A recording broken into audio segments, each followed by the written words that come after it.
of the 2008 Martin Luther King Africa Salute to Greatness Award. He was awarded a Lifetime Achievement for Patriotism and Advocacy by the Africa Forum in 2017. He was recognized by the New African magazine as one of the 100 most influential Africans in 2017. In January 2018, he received the following awards and recognition. 1, the Africa Luminary Award by the African Cultural Association in the United States of America. Freedom of the City of Lowell in the Commonwealth of Massachusetts in the United States of America. Recognition by the House of Representatives of the Commonwealth of Massachusetts for exemplary work in the fight against corruption and bad governance in Africa. Professor L.O.Lumumba currently practices law with the Lumumba and Lumumba Advocates and coordinates activities under the aegis of the L.O.Lumumba Foundation. We now present Professor L.O.Lumumba.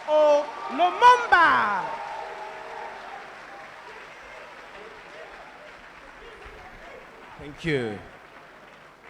Thank you very much. You may resume your seats. Let me start by recognizing the chair of this session, Nana Professor. Permit me also to recognize the Vice Chancellor of the Kwame Nkrumah University of Science and Technology. And permit me to recognize my friend, the former President of the Republic of Ghana, John Dramani Mahama, whom I wish well.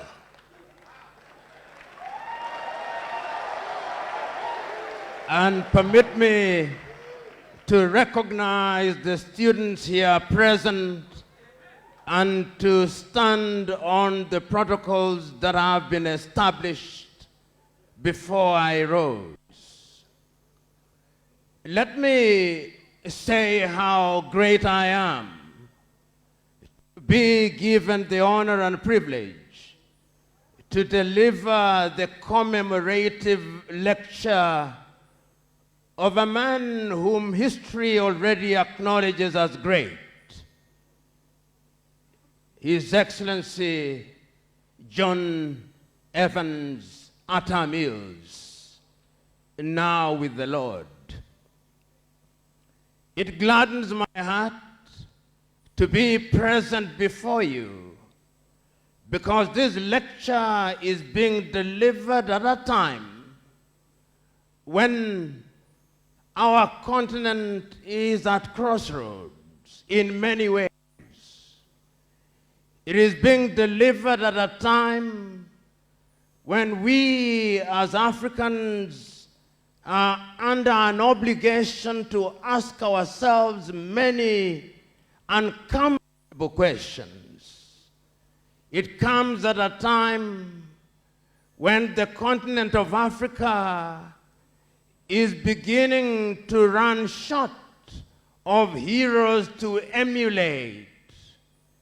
It comes at a time when political leadership is synonymous with dishonesty. It comes at a time when this continent can and must rise from the quicksand of dishonesty and blatant thievery in order to rise to the firm ground of hope. And therefore, when we are called upon to commemorate the life and times of President Atta Mills a number of questions must come to mind. History records and will continue to do so until it is otherwise proven that he was the shortest serving president of the Republic of Ghana. But his footprints in the sands of time tells us that it's not how long you serve that matters, but how well you serve. So the first message that we are sending out today to Africans is that longevity in office in and of itself is not what makes one great, but the quality of service. And I'm speaking at a time when the continent of Africa has no shortage of dinosaurs who have refused to leave the stage. And their refusal to leave the stage has made Africa the poorer. We are celebrating John Evans Atta Mills because he reminds us that it's not how long you serve, but how well you serve. I'm speaking at a time when Africa, indeed many African countries, are infamous because of individuals who occupy public space, and their greatest claim to fame is that they are dishonest, is that they are arrogant, is that they are thieves. And therefore, when we celebrate President John Atta Mills, whom we are told and we are aware was a votary for transparency, we are telling them that it is not how long you serve, it is how well you serve. We are celebrating and commemorating John Atta Mills at a time when the continent of Africa is laboring under the weight of conflict. And if you ever doubted, cast your eye around the continent. Cast your eye to Sudan. Africans are dying in the thousands. Cast your eye to southern Cameroon. People are dying in the thousands. Cast your eye to Somalia. People are dying. Cast your eye to northern Burkina Faso. The continent is not at ease. And we are commemorating Professor John Atta Mills because he was known as the King of Peace. And we are saying that this is the time that we must give practical meaning to what he stood for, in recognition that this continent will realize our potential until we are peaceful. And I'm not talking about the peace of the graveyard. I'm talking about peace that is real, peace that allows us to exploit our potential, peace that allows us to live in dignity.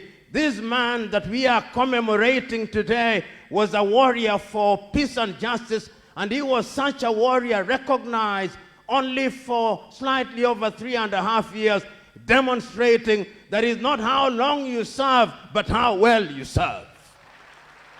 And we are here to also remind ourselves, particularly at a time when in the continent of Africa, power is attended by pomp and circumstance.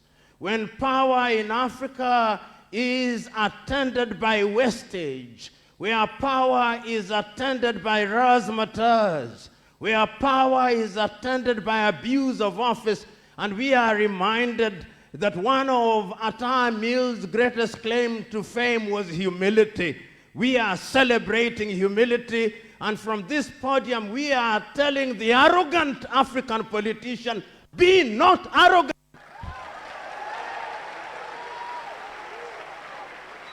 Be not arrogant, because the words of the Bible are still true, that if you are arrogant, there shall still appear a fingerless God, and it shall be said, mene, tekel, upersin, that your words and days have been weighed and you've been found wanting. We are reminding them that Atta Mills was the personification of humility. And if Africa is to be great, we must have men and women who are humble, because humility is the mother's milk of servant leadership.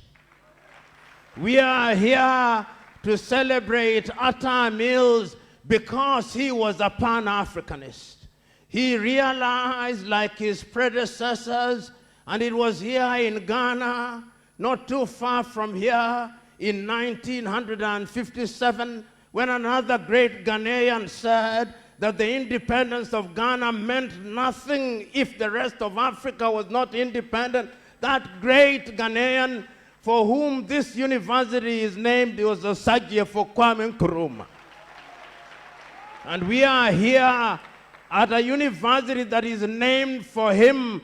And I'm aware, I can remember the speech that that man delivered on the day that this university was established. And it's not lost on me that the man in whose honor we are standing here today and in whose honor we are assembled here today was an academic.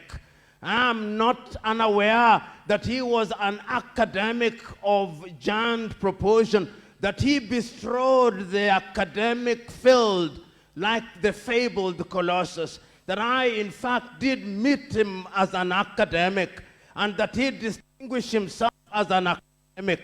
We are here, therefore, to send word to Africa that in order for Africa to grow, we must give pride of place to education, because education is what will revolutionize the continent of Africa. It is education that is going to change Africa. If we are going to compete with everybody, if we are going to compete with the Europeans, with the Chinese, with the Koreans, and the Indians, we must give meaning to what was initiated by Atta Mills. Let the young men and women who are present here in this assembly know that there is no substitute for education. But what kind of education? Is the education that will make us inventors and innovators. It is the kind of education that is going to make Africa great again. And I can hear through the vicissitudes of time the words in silence of John Evans Atta Mills speaking to you, young men, and telling you, rise up and do what is right and good. Rise up. Don't think that being Ghanaian is great. No, it is not. Don't think that being black is great. No, it is not. What is great is our recognition that Africa is great. And if Africa is to be great, it must be great from Ghana. It must be great from South Africa. It must be great from everywhere. I can hear John Evans Atta Mills speaking to us. But the question is, do you hear John Atta Mills? The question is, even if you hear him, are you hearkening to his voice? The question is, are we assembled here merely because it is an annual jamboree, or we are wedded to the ideals of John Atta Mills? John Atta Mills. I'm speaking to young and old people here in Kumasi. I know not whether they hear me, but I want you to speak and touch their hearts. Touch their hearts with the ideals that you stood for. Touch their hearts with the spirit of compassion. Touch their hearts with the spirit of humility. Touch their hearts with the spirit of vision. Touch their heart with the spirit of equity. Touch their heart that they may know that Ghana can only be great if they are great, and if our young men and women are great. Touch their hearts. We are assembled here to remind ourselves that whatever happens to us, History will record what we do. And I remember as a young student and as a young curious mind, I read about a young Greek lad whom you young men should read about. The lad was called Herostratus. Throughout his life, he did nothing or did very little, but yet he had the desire to be great. So just before he died, he burnt a cathedral that he may be remembered. Indeed, history now remembers Herostratus as the person who burnt a cathedral. There are two ways of getting into history: burning cathedrals or doing the right thing. Choose you now what you want to do. John Evans Atta Mills did not burn any cathedral. John Atta Mills did not steal any money. John Atta Mills did not do anything untoward. John Atta Mills did the right thing. John Atta Mills was compassionate. John Atta Mills served with dedication. John Atta Mills served Ghana. John Atta Mills served Africa. Choose you now. Do you want to burn cathedrals or do good? As for me, I suggest we follow John Evans Atta Mills. And you know, when we speak about great men such as John Evans Atta Mills, we must speak about them in the context of the continent of Africa, because Ghana is not an island. Because Ghana can only be great if the whole continent of Africa is great. Because Ghana is the cradle of liberation for the continent of Africa. And if Ghana gets it right, Africa gets it right. Ghana is the true north of African liberation. Ghana is the political mecca of Africa. And if Ghana is the political mecca of Africa, you must have hygiene in your politics. You must sanitize your politics. And history tells me that during the 3.5 years that John Evans Atta Mills served, your politics knew hygiene. That during that period when he served, it is meritocracy rather than mediocrity that ruled. And I'm saying, therefore, that as we commemorate the life of John Evans Atta Mills, we must be warriors for meritocracy. For too long, in the continent of Africa, including here in Ghana sometimes, we have allowed men and women who have no credentials to rise to high heights. John Atta Mills is telling us the time to stop is now. For too long, we have had individuals whose only claim to fame is avarice rise to high height. John Atta Mills is telling us, no, we should not.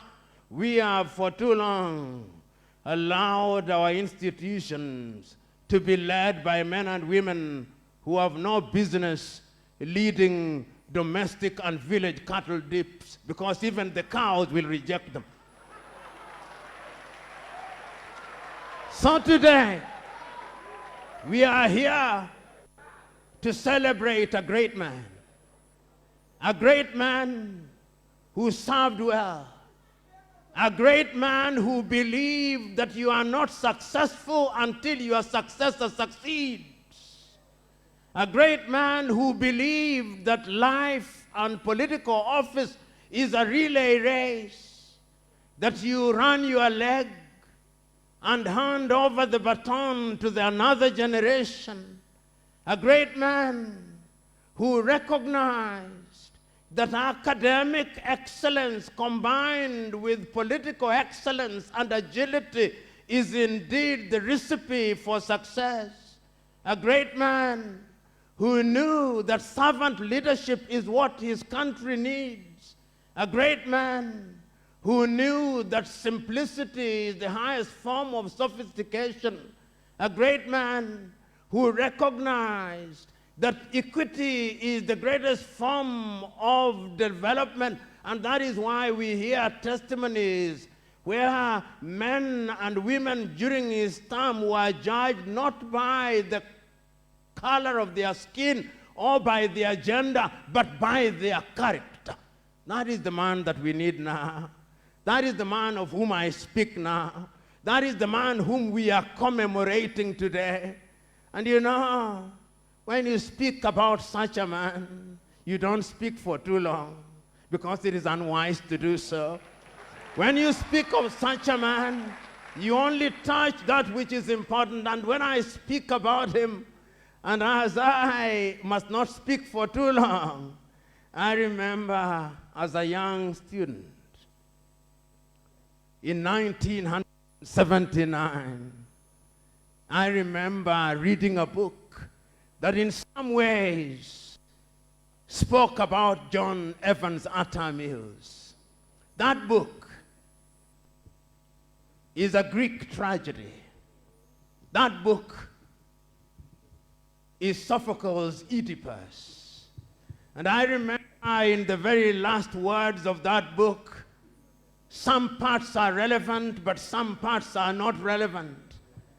The relevant part that relates to John Atta Mills is what I will refer to when we speak about him.